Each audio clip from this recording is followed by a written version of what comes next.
What's up YouTube, Gemini Johnny back again with another compilation of creepy TikToks to make you question everything. This is day 8 of the 25 days of creepy, where I'm taking you through the weirdest, creepiest, and most disturbing footage I can find every single day through the month of December until we count down to the 25th, where we're going to have the ultimate insert your holiday here marathon. Pew, pew, pew. I need to get those sound effects. That's what's happening in my head every time I do that is the pew pew pew. You know what I'm talking about. If you want to help support this channel even more than just watching the videos, you can check out some of the links in the description below. They're all affiliate links. If any of it interests you, check it out. You know how affiliate links work. And without further ado, let's jump right in.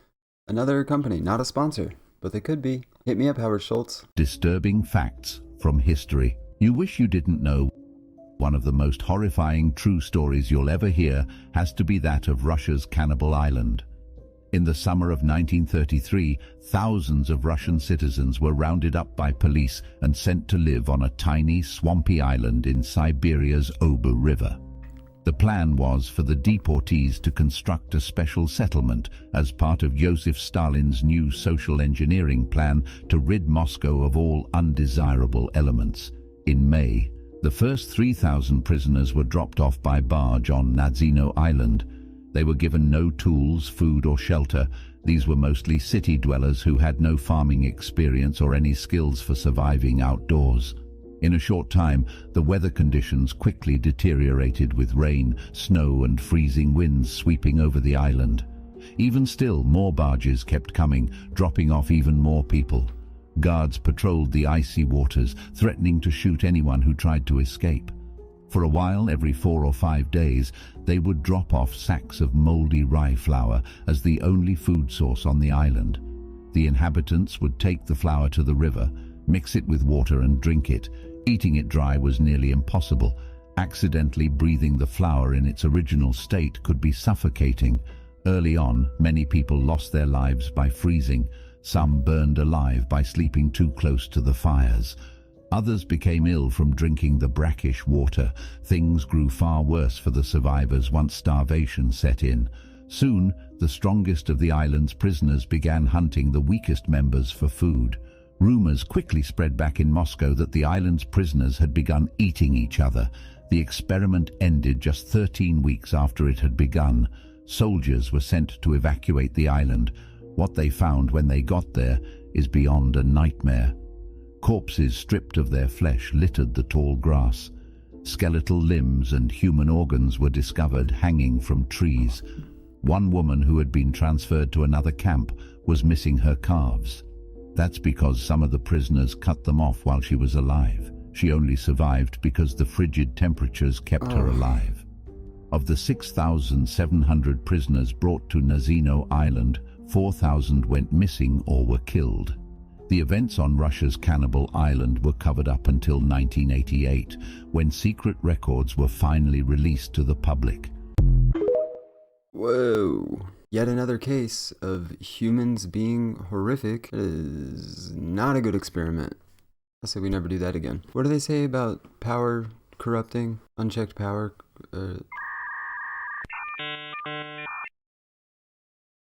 Yeah, that was pretty messed up. That poor woman and her calves, man. I wonder if she survived. Imagine going the rest of your life, probably in a wheelchair. I don't think you regrow calves. And back then, I'm sure they didn't have some like muscle building regimen for her to get on so that she could try to even do that. Whew, man. That's a good one to start with. Yeah, that's a really horrific story. And 14 weeks, I think it said. It took people 3.5 months to resort to just the most barbaric ways of being. If you just leave people without food and water, they'll turn into monsters. It's crazy. It is wild to think about how, and this is speaking from a very privileged American point of view. I know this isn't the case for everyone, but it's wild how comfortable we get to be. Like, I mean, if I have no food, if I have zero food and no options to get food, first of all, there's social programs that I can, you know, if you do a tiny bit of legwork, you can get in and you can be provided food by the government. So that's, you know, a nice little safety net. But if I really don't have food, there's 100 stores within a couple miles that I could go steal from and get food. I don't condone that. I'm not saying it's a good thing. I'm saying like it's right there. But you get put on a frozen island that it doesn't inhabit any life and you get left with nothing? Jeez. Man, I can't imagine. And like it makes me think of back to like our early ancestors, and they just lived in caves and they had to figure out how to build a hut, and you know, the people that figured out the wheel and all that. Long before the wheel, I would assume they had to figure out how to build shelter, and they probably figured out fire long before the wheel. I don't know. What came first, the fire or the wheel?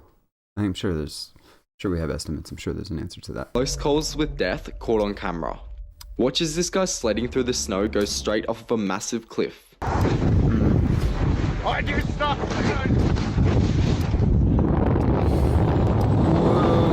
No. His parachute got tangled up, sending him straight into the side of a mountain. He thankfully managed to land in a tree that was covered with soft snow.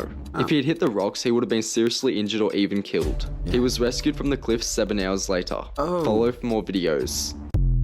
All right, well, first off, they set that up as if, like, he didn't know the cliff was there, but he had a parachute on, so, like, he meant to go off the cliff. I thought when he went off the cliff that, he didn't mean to do that, and I thought we were about to witness the end of someone's life.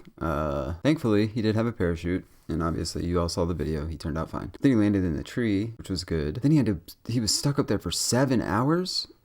Oh! You know how cold you'd be? I mean, I'm sure he had plenty of warm gear on because he was skydiving and snowboarding at the same time. Which, is that necessary? Like, I'm all for thrill-seeking activities, but how good are you at snowboarding that you're like, you know what, this needs a cliff, bro. You got a bandana? I'm gonna just jump off this cliff. And I'm imagining like a Looney Tunes snowboarder jumping, Wile E. Coyote jumping off with a parachute and a Never mind. Let's get back to the video. Did you know that Shams al-Ma'arif, meaning the son of Gnosis, is a medieval grimoire attributed to Ahmad al-Buni, an Arab scholar and Sufi master? But you have my Written attention. in the 13th century, the book encompasses a wide range of occult knowledge. Its early chapters focus on the fascinating concept of magic squares, which combine numbers and the alphabet to evoke magical effects. According to the author, these squares serve as a unique method for communicating with jinn, angels, and spirits. Shams al-Ma'arif introduces readers to the intricacies of constructing and utilizing these squares, revealing secrets believed to unlock supernatural realms. By harnessing the power of these mystical squares, practitioners could purportedly establish a connection with otherworldly beings. The book's teachings on magic squares offer a captivating insight into the esoteric practices and beliefs prevalent during that era, showcasing a system believed to bridge the gap between humans and the spiritual realm. What?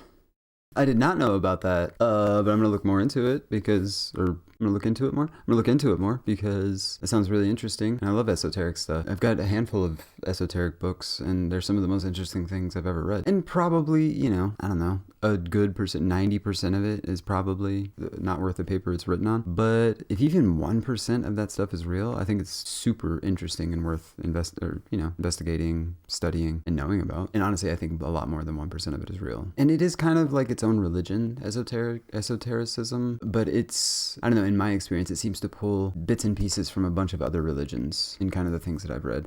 There's this guy, Manly P. Hall, got famous in the 20s, I think, for writing The Secret Teachings of All Ages. And he spent like years and years compiling ancient books and texts and stuff to compile into this one book. And it's, again, I don't know if any of it's real, but a lot of it makes a lot of sense. And it's really interesting. And it's a good sized book. It is a book, you know what I mean? That is a big book, all right? And this isn't original, obviously. This is like a redone up copy by whoever printed this edition. But yeah, Secret Teachings of All Ages, if you guys are interested.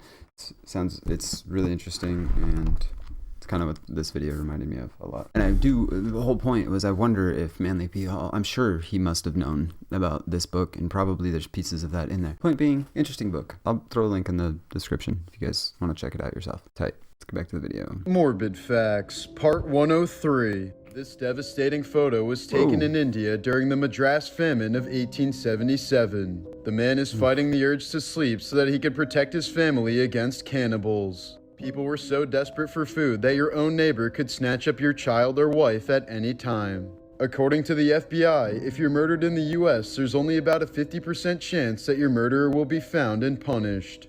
Cat burning was a popular form of entertainment in France prior to the 1800s. People would gather cats in a net and burn them over a bonfire while they laughed and cheered. This was done mainly because cats were associated with witchcraft and were burned as symbols of the devil. The idea for human centipede came from a joke about how child molesters should be punished. 6 months after the attacks on Pearl Harbor, the sunken battleship USS West Virginia was finally salvaged from the bottom of the harbor. In that ship, a calendar was found inside of an airtight room where 3 sailors had marked off 16 days until they died.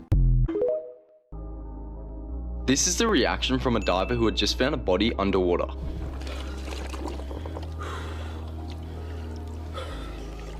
That's what we do it for, brother. Good job, good job. It's positive, you know?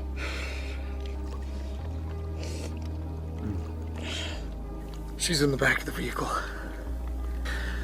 She's not in the driver's seat. It looks suspicious to me. The body was 16-year-old Keely Rodney, who unfortunately died in an accidental car crash into the water. Follow for more videos. Jeez. That was dark. SCP-457 is a sentient entity made of fire, housed in a fireproof chamber with blast shielding. It can change shape and size based on fuel availability, even assuming a human-like form. As it grows larger, it gets smarter. It communicates through writing and sometimes speech. It reaches a certain size, it splits into 2 beings. They're hostile to each other. SCP-457 is unpredictable. It's been observed damaging systems, setting traps, and attempting to manipulate personnel. Its origins are mysterious, discovered after wildfires in 2007. Its danger lies in its growing intelligence and ability to mimic behaviors. Research is ongoing to understand its potential involvement in major fires. Its origins are mysterious, just like the evidence for this video. Come on now. Might not even leave that in, but that was really stupid. Unless I'm an idiot and that's just something I've never heard of and not a made-up story for TikTok views. If you guys know about SCP-457, let me know in the comments. These are famous celebrities' disturbing last words, and they're absolutely terrifying. Up first is Steve Jobs, and he is known for creating Apple and the iPhone. But in 2003, he was diagnosed with pancreatic cancer, and he then later died in 2011 from it. And his final words were, "Oh my, oh my, oh my." Next up is Steve Irwin, who was extremely popular for getting close to dangerous and poisonous animals. But in 2006, he got stung by a stingray's barb that went right through his heart, and as he was bleeding out, one of the crew members he was with was trying to comfort him by saying, "Stay strong, Steve, think of your kids." But his final words were, "I am going to die." Finally is Paul Walker, and he was known for being in the Fast and Furious movies. But in 2013, he and his friend went for a car ride when they got into a car crash and died. And Paul Walker's last words before he got into the car were, "We will be back in just 5 minutes." This is absolutely chilling, and I think this is one of the most terrifying ones. Yeah, I was supposed to play Paul Walker's little brother in a movie. Not actually, it was just a goal of mine. But alas, RIP to all of those people. Steve Irwin, man. That one still hurts. Steve Irwin, Robin Williams, and Mac Miller. Man, those ones probably never get over, you know? Ordering an iPhone from the dark web. I haven't seen this guy in a long time. Let's I was just open thinking it about up. that. Okay, so it's actually an iPhone, and it works. What is this code? What does it mean? That's coordinates. It's completely empty apart from some photos. Creepy photos. I think I made a mistake ordering this. I don't want this sketchy iPhone. Creepy ghost iPhone. How are you not going to show us what those coordinates were? Alright, let's check out what this is over here. That was the coordinates. There's this triangle 2 place. It is bad reviews. We'll go there in a second. I want to see. Is there like a... No. Alright. We're in here. That was the coordinates. I think that was right. Alright, let's see where it puts us. It's in the middle of Nevada. It's a couple hours outside of Vegas, maybe? Antelope Peak. Giant Target. Is this... It's just a picture. It's not like a Google view or first person view or whatever. Wait, where'd my point go? There's something else in here that I wanted to check. Yeah, that's your spot. I just, gonna throw terrain, I guess. It's like a, satellite. That's what I want. Yeah, there's really not much there. Well, that was boring. It feels like a waste of time. Oh shit. Oh shit. What is this? You know, I found something like this on Google Maps once and I don't remember where it was at, but whoa. What? Why would that be there? Triangle 2.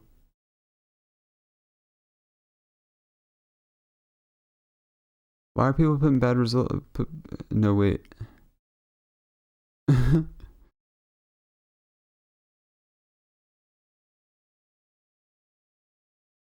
mean, this looks like is there a road that goes out to it? That's what that looks like, right? These are roads.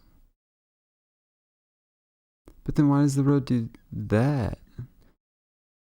And also that goes over these stream paths and what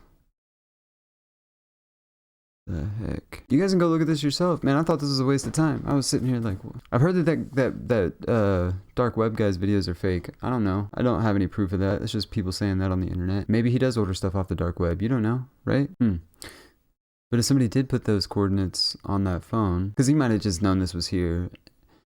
Even if he did know it was here, why is it there?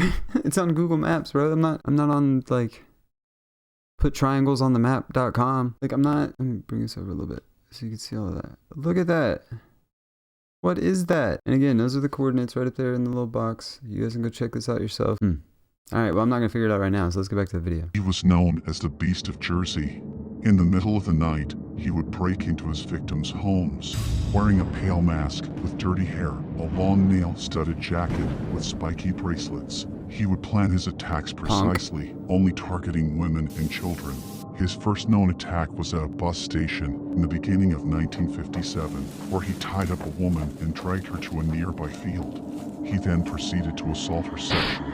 He preyed on 2 more victims in the same manner that year, but graduated on the following year when he began breaking into homes, preferably through an unlocked window or door. A 12-year-old boy woke up in the middle of the night to find him standing in his bedroom in the 1960s. Although he was never charged with any murders, he was convicted of 13 counts of reward and sentenced to 30 years in prison in 1971.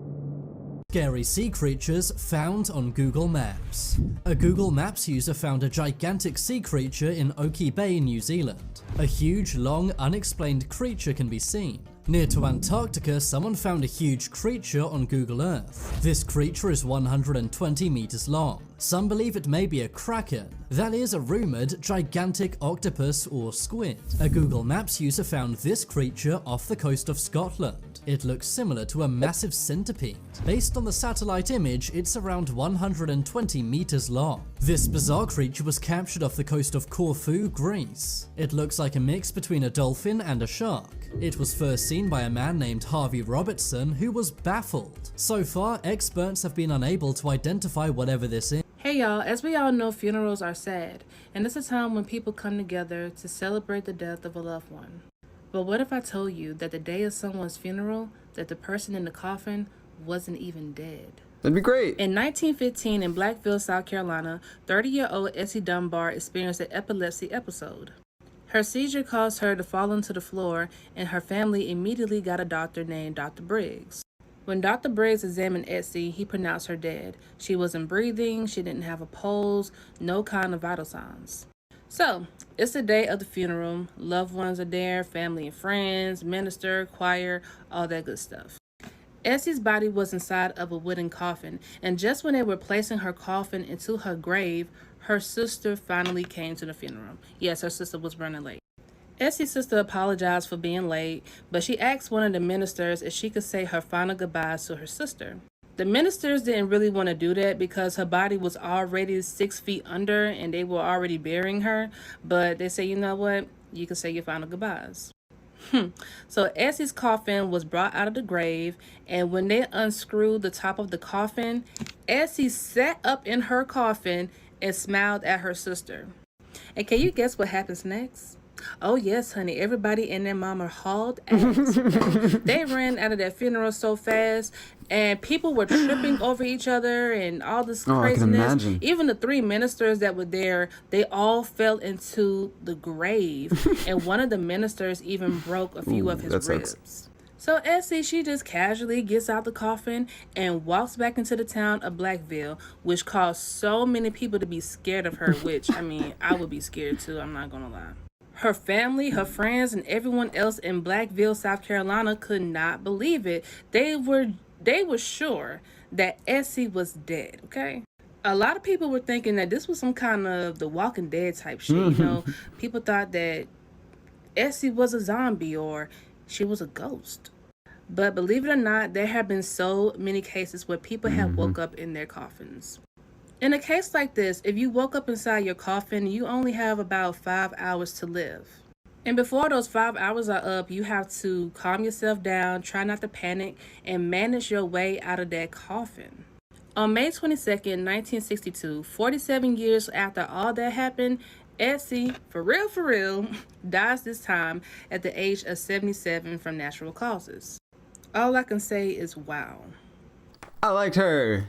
I like her. She was good at telling that story. You got all the points across. She made you laugh. She said, they hauled ass. Bro. That's funny. Yeah, it is true that a lot of people used to get buried alive, and it still happens sometimes. But they used to bury people with a string and a bell so that they could, if they woke up down there, they could ring the bell, and then the grave digger or gravekeeper or whatever could come dig them up. Be like, all right, go on about your life. See you in 10 years. Well, there you have it, folks. That is day 8 of the 25 days of creepy in the books. We did it. We done it. We're doing it some more. If you're enjoying the series, be sure and check out the entire playlist in the description below. Also, go check out my Out of Place Artifacts video. I'll link it right there, so you can click it and just watch it right now. Go. All right. And until next time, which is tomorrow, stay creepy.